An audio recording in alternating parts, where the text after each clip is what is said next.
Bonjour à tous, veuillez vous inscrire pour recevoir nos nouvelles quotidiennes. Alyssa Milano appelle à une grève du sexe pour défendre le droit à l'avortement. L'actrice américaine entend protester contre le recul du droit à l'avortement aux États-Unis. Elle appelle à une grève du sexe. Nos droits liés à la procréation sont effacés.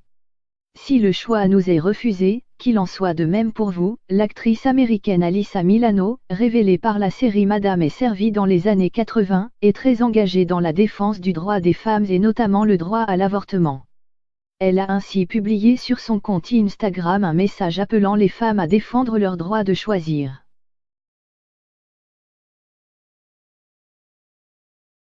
Alors que le gouverneur républicain de l'État de Géorgie, Brian Kemp, vient de ratifier une loi interdisant l'avortement dès que les battements du cœur du fœtus sont perceptibles, environ à la 6e semaine de grossesse, l'actrice entend protester contre la restriction de ce droit. Jusqu'à ce que nous les femmes ayons le contrôle sur notre corps, nous ne pouvons pas risquer une grossesse, écrit-elle, en légende d'un grand X rose barrant la page. Rejoignez-moi et boycottez le sexe, jusqu'à ce que nous ayons retrouvé notre autonomie physique. J'appelle à une grève du sexe. Faites passer. L'État de Géorgie, État du Sud ultra-conservateur, est également une terre d'accueil pour de nombreux tournages de films. L'industrie du cinéma est ainsi tiraillée entre les avantages fiscaux très attractifs que propose l'État et le durcissement de la loi sur l'avortement. De nombreux blockbusters et séries, de Black Panther à Avengers, Infinity War en passant par Stranger Things et The Walking Dead, y sont ainsi tournés. Mais à Hollywood, de nombreuses voix s'élèvent pour appeler au boycott.